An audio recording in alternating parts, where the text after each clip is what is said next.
What are we going to play today? I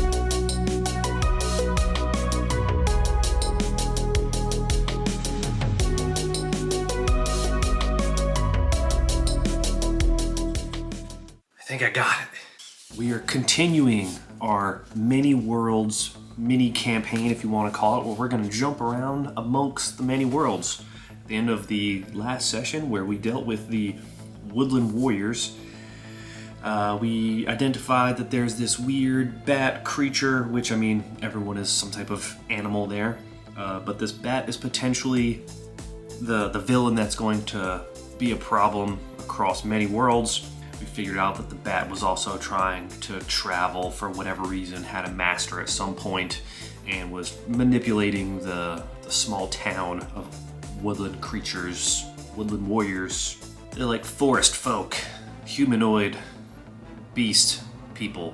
You get the idea. Manipulating them to kind of do what he wanted while also providing them with benefits. At the end of that episode, we kind of got him to show, and his name's Argyle, to show his true colors, and then we used that portal to get the hell out. And then we identified that the next place we're going is science fiction, and I kind of want all of these to be different, so maybe we'll even like cross these off as we do them. Woodland Warriors check, science fiction about to be checked. I did roll up some random tables at the end of that episode, but I think I want to try and stick to what is in the book. So, science fiction, let's go. We're gonna roll on our opening scene. While we pull that up, it is worth mentioning that, as I said, I wanted each character to take something from the previous place, and it looks like I did that for everyone but Rowan. Let me do that for Rowan too. Alright, now every character has a new item and a new skill at 7 here, which is a fairly weak skill. So, Rowan, being our muscle, now has bind wounds and a shield, which gives him like a temporary HP kind of deal.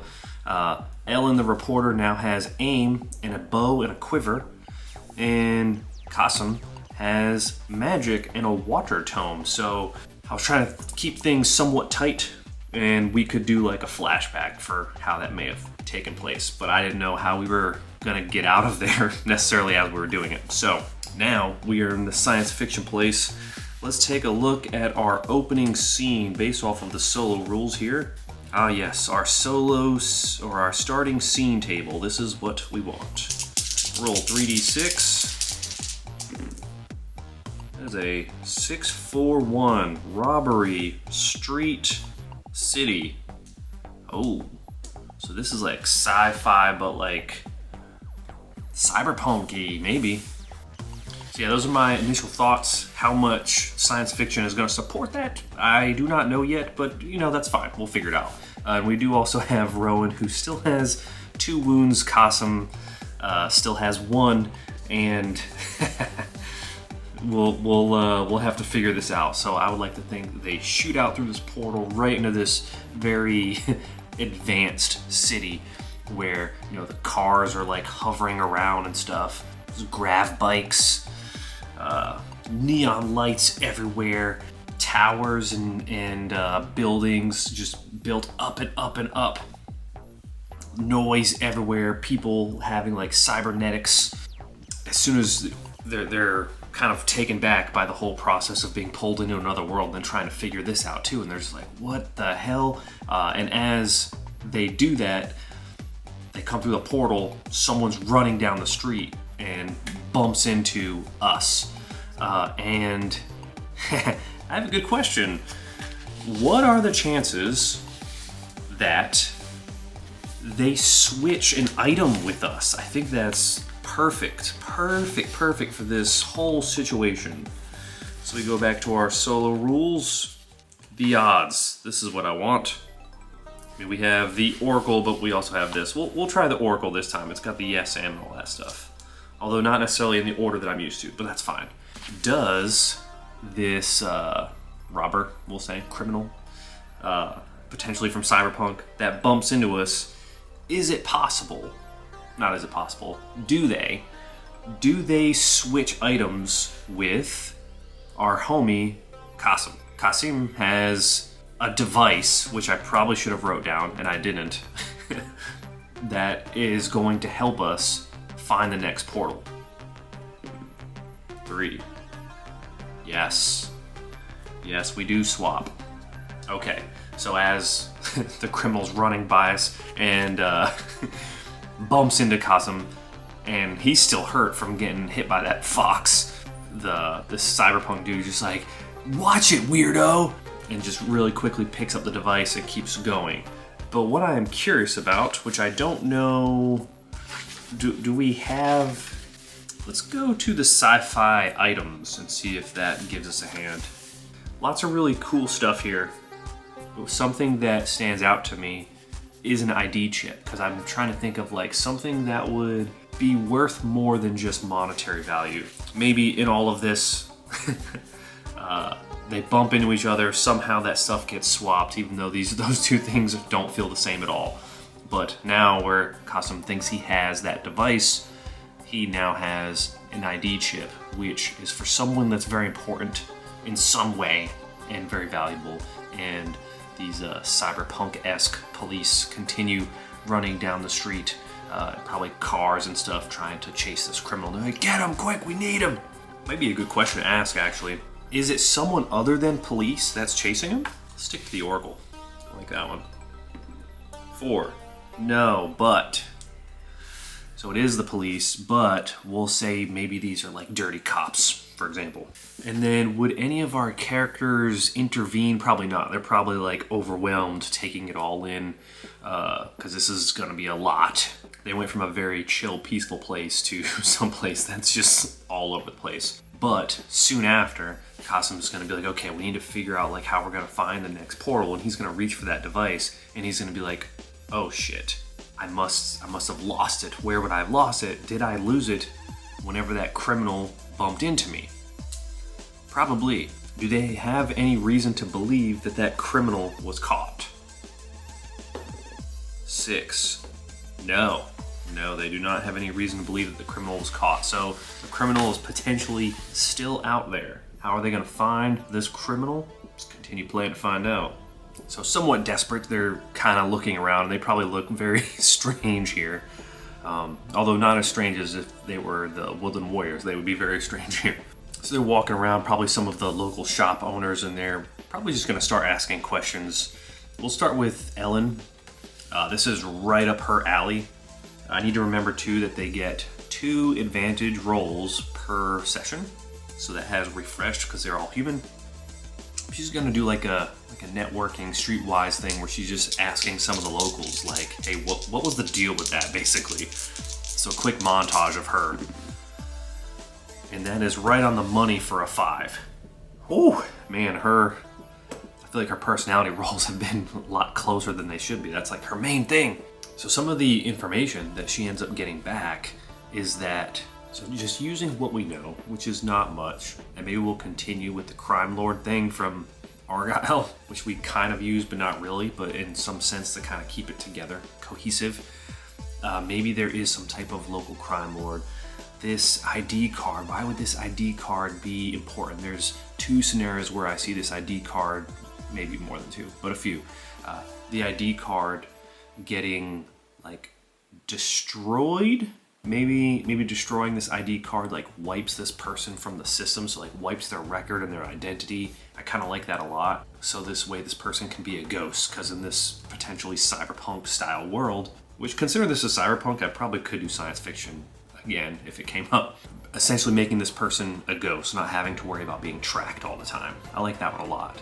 The other instance that I see is that this ID card will help someone get into a very important place where maybe they can perform a heist because it's a worker, or gets them an audience with someone who's very important, but maybe you need certain ID cards to get there. Yeah, I really like the first one a lot better. So we'll go with that. So how much of that Ellen gets out of them Ellen I mean, this is kind of like her job as a reporter, so maybe between her going to multiple people, she's able to piece something to that degree together. Now, Rowan has tracking. He's a security guard. Is this something, like, would he be able to track him in a cyberpunk city? We'll give him a shot. I do think this will be with disadvantage, though, but we'll give it a shot. Oh, he gets it. So taking the bottom 2 out of the 3 there, went from like an exceptional success to still a success. So yeah, he's, despite, I'm assuming the survival tracking is more in the wilderness, we're actually gonna apply this to the urban area. And maybe the like cyberpunk police, maybe they rely more on technology, whereas he is using just like his eyes and expertise to go down these back alleyways and figure out like where this potential criminal may have gone. And they get to, like, I'm picturing like a nightclub. Well, the nightclubs where you're at like ground level, but you have to go downstairs. So you're kind of like underground in a way, and the bass is just like it's, you could feel the bass rumbling through you even outside of the building. And there's like a couple bouncers outside, and they're looking at them pretty oddly, because I mean, somebody's got a shield, a bow, and a quiver, and the guard at the front is just kind of like, whoa, what is this, cosplay night? And he's got like a visor and a mohawk, just kind of sitting there in front of the door saying, look at these guys, what do you think you're doing here? You gonna shoot us with your bow, honey? And they're all just kind of looking at each other, trying to figure out how are they going to get in. Is it possible that she can talk her way into this? This being like the front door. We'll give it a shot. I'm like debating if this should be at disadvantage too. I'm trying to think of a case. Hell, you know what? We will use our once advantage today to make it a normal roll. Let's roll it. Personality, talk us in. Nice. 9, almost exceptional. All right, so yeah, Ellen talking to the guard and just, or the bouncer, and it's kind of like, yep, no, we've come here to talk to a friend. Just recognizing like how ridiculous they look. She's like, yeah, we're actually like part of a dance routine that we're gonna do. So this is a part of, you're right, it is like a cosplay. We're gonna kind of go in there and do a thing. And Rowan just hates this idea, and Kasum slowly is getting into it. He's like, yeah, and I have my book, and well, you know, look, I have look at my old computer here, and we'll pretend we're from the past. It's a whole thing, it'll be fun. And the bouncer's like, okay, I bet this is for Jet, isn't it? That friggin' weirdo. Alright, go get in there. So they get inside, and it's just, everything's crazy. Everyone's on crazy drugs, and there's all kinds of cybernetics everywhere. You see people like getting tattoos in the corner. It's crazy. Rowan just looks to Ellen, he's like, alright, well great, we got in. Now what? How are we gonna find him in here? Which is an excellent question. This is requiring a lot of talking, isn't it? Do any of them remember what the dude looks like at all? Roll a d6, that's a 2. Yes, and actually worked to my advantage. Yeah, they remembered exceptional amount of detail about him. His face, everything. Whenever he actually looked at them and was like, hey, get out of the way, weirdos. They remembered him pretty well. So Kasum's like, hey, listen, so if you guys are able to, he's like, I'm looking around, and it looks like the infrastructure is very open in here. If I can find a way to jack in with my computer, I might be able to take a look at the security system inside and maybe find him. And Rowan's like, okay, I feel like this is me. And they both, Ellen and Kasum, are like, you're gonna fight someone, right? And Rowan's like, what? No, I'm gonna do a dance off, of course. And I think it's gonna be like an intense dance. So I think it's gonna be fitness. Let's roll it. Looking for a 6. Oh, I am going to roll a random event because I rolled doubles. That's also an exceptional success. I should just put a bookmark. I don't know why I don't do that. Random event. That is a 3. Gear weapon breaks. That doesn't really make sense for what is going on here. Roll again. 1. Ambush. Okay, we will keep that in mind. An ambush of some kind, but right now we have an exceptional success, and Rowan is just killing it on the dance floor. I wonder if he gets an exceptional, so this is essentially him aiding an ally. I wonder if that gives anything more than advantage. I don't think it does. Assisting, if one PC succeeds, next PC rolls with advantage, maybe used to distract. Yeah, okay. So just advantage, which is still very solid. So that's causing a distraction, which is allowing our homie, Qasim, to roll with advantage to try and hack in and get a look at where this dude might be. And that is a 7. We are good. All right, cool. I was getting a little nervous there.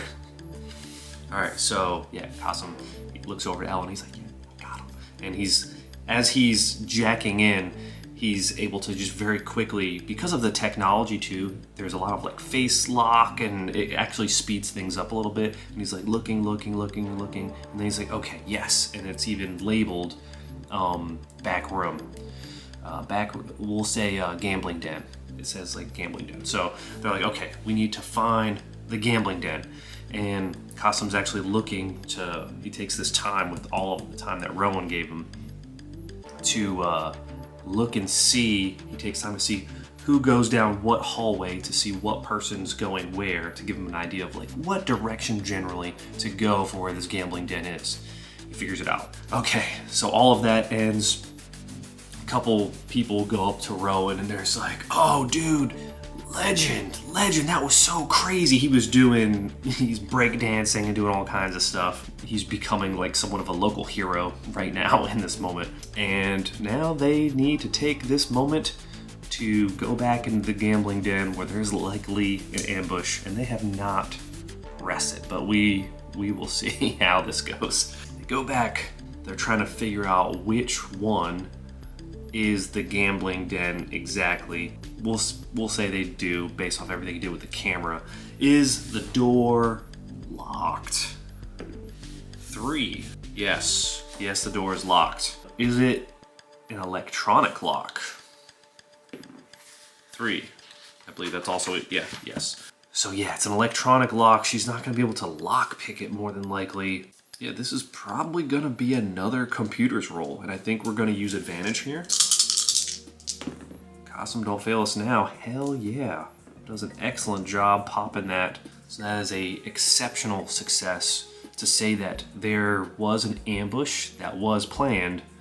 So there's multiple people in here waiting for them, but he actually was able to get this door open so skillfully with technology that isn't necessarily known to him. They actually didn't even realize it. So actually, as they open the door, there's a group of, let's say, four individuals, one of them being the criminal, and they all turn around at the same time. So we're kind of not ambushing them, but the ambush is not as effective as it would have been. Rowan's like, yep, that's him. I remember him. You have something of ours. The criminal's like, it's funny you mentioned that. You've got something of mine, weirdos. We're gonna have a bit of a situation here. 4 on 3, not good. Is everyone, we'll kind of roll on like the whole room as a whole, the NPC reaction. Are they all hostile, or is it just that criminal? 6. Very friendly. And the reason why they're very friendly is because Rowan is a legend from his crazy dance thing that he did. Maybe there's like some type of leader, crime lord, or whatever that's in the gambling den, and he's like, oh, come on, let's say, we'll say it's Timbo. Oh, come on, Timbo, lighten up. This is our friend here. You've seen his dance moves. We don't want to compete with this guy. Come on, we can all be friends. The criminal, Timbo, is like, no, I almost died for that damn ID card. You have no idea what that's gonna do for us. That's gonna change everything. And I was like, Timbo. This isn't how we do business. Sure, we could jump right to blasters, but what's the point in that? For machinery's sake, look at this man. He has a wooden shield on his back. This woman has a bow and arrow. I don't think we need to concern ourselves in any way, but let's settle this like gentlemen. In a nice friendly game of poker, shall we? Now, none of us have gambling as a skill. Is there anything like gambling? Not really, but this is what I'm gonna do because it is kind of a niche skill. How many of our members did any gambling at all? One, 2 will be 1, so basically just divide by 2. That doesn't help. 1. Only one of them does any gambling. Of the group, who do I think it would be? Probably Rowan. We'll say Rowan. Rowan is the gambler. So these two will have an 8 in gambling. Rowan will have a 7. All right, so let's get gambling. The idea here, I think this is a good opportunity for hurdle points. Let's find them. I think we'll use this and we'll do an opposed roll. We'll say it's henchmen. They have a skill level of 8, and we'll do opposed rolls. Yeah, we'll go with that. So we will start with Rowan. Roll all 4 all at once. I want to do Rowan last, actually. We'll start with Kasim. Oh, shit. Oh, man. Crushed it. Did incredible. So yeah, Kasim won. Ellen lost. But, I mean, so did that other person also did not do great. And then Rowan. I think we're going to use our advantage with Rowan. 10 versus 6. 2 out of 3 definitely won. I'm going to say that we won this gambling situation fair and square. Do they actually abide by what they said? I feel like unlikely. Let's roll. So I'm rolling like with disadvantage on the Oracle side. So 4, no. No, they do not abide by it. But, what is the but here? So at this point they say, hey, you know, this was a fun little game and Timbo really got us into a mess here, but yeah, we can't let you leave with that ID card. So I need you to put the ID card on the table, but because I like you, because Rowan here is our boy, we're not gonna kill you. All you gotta do is put the ID card on the table. Put the ID card on the table, we are all good. At this point, Kasim realizes that the device, he can hear it like vibrating in the room. So that means that the portal is nearby. And he does something crazy. He takes the ID chip, because it happened to him. So Kasim's like, oh, you mean this ID chip? Is this what you're looking for? And they're like, yeah, just go ahead and put it on the table and it won't have any problems. And he snaps it in half and he puts it on the table. And there's like, I feel like they're gonna freak out. They're gonna freak out because there's like, what? No, like this gets the job done for what the person wanted, but we don't get paid. We don't get paid out of this. They need to be the ones to destroy it. What did you do? And Kasim's like, we're holding the cards here if you misunderstood. We won the game of poker like we said we were going, or like we agreed upon. But now you need me because I have the ability to fix this. There's like, what? No, there's no technology in the world that can fix this. You guys came in here in rags. There's no way. And Qasim says, yes, you absolutely, all you need to do, you give me the device that I asked for, and we will be on our way. And I will fix it for you. Kind of an interesting flex. Would they buy that? Qasim says, look, I'll show you. So one of the things that he picked up was Watre, which allows you to heal or mend. Ooh, this is actually good. This is really good. He's actually going to take this moment he's going to put his hand on Rowan, and he's like, if I can do this for a person, imagine what I can do for an item. And he attempts to heal him. What a risk. I think it's more important that the flex works so that we have the opportunity to leave. So we'll roll with advantage. Okay, we got it. Not only did we get it, but we were able to heal Rowan for one. It was actually accidentally genius. 2 birds, 1 stone. I always love when that's an option. And then he lifts up Rowan's shirt where Rowan had, Rowan got hit in the head a lot, so you don't have to lift up the shirt. You can see the wounds on his head, and there's like a gash because he got like an elbow from a badger. And that wound is just healing before them. And they can see like the water just kind of rinsing over him and healing it. He's like, now I can do this for your tech too. I just need what is mine so that I can go. Because the portal I need is right behind you. And they're just like, what? There's no way. There's no way. And he's like, well, give me the device and I'll show you. And I think, given them being very friendly initially, Rowan being a stud here on the dance floor, I think, you know what, they're willing. They put it on the table, hits a few buttons on there, and then sure enough, a portal opens up on the other side. Portal opens up, and they're like, holy shit.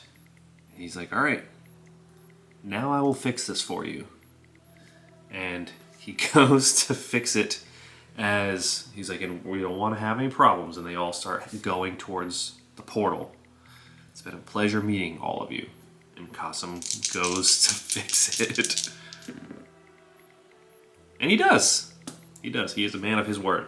He fixes it, puts the chip on the table, and they go into the portal to the next place. And that next place is going to be to Monster Hunters. All right, and maybe we'll meet up with Argyle over there. That'll make a lot of sense.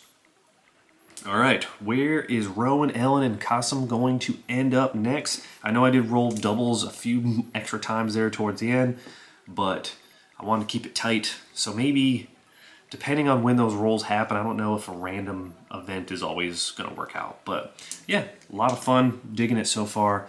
We're going to this Monster Hunter world.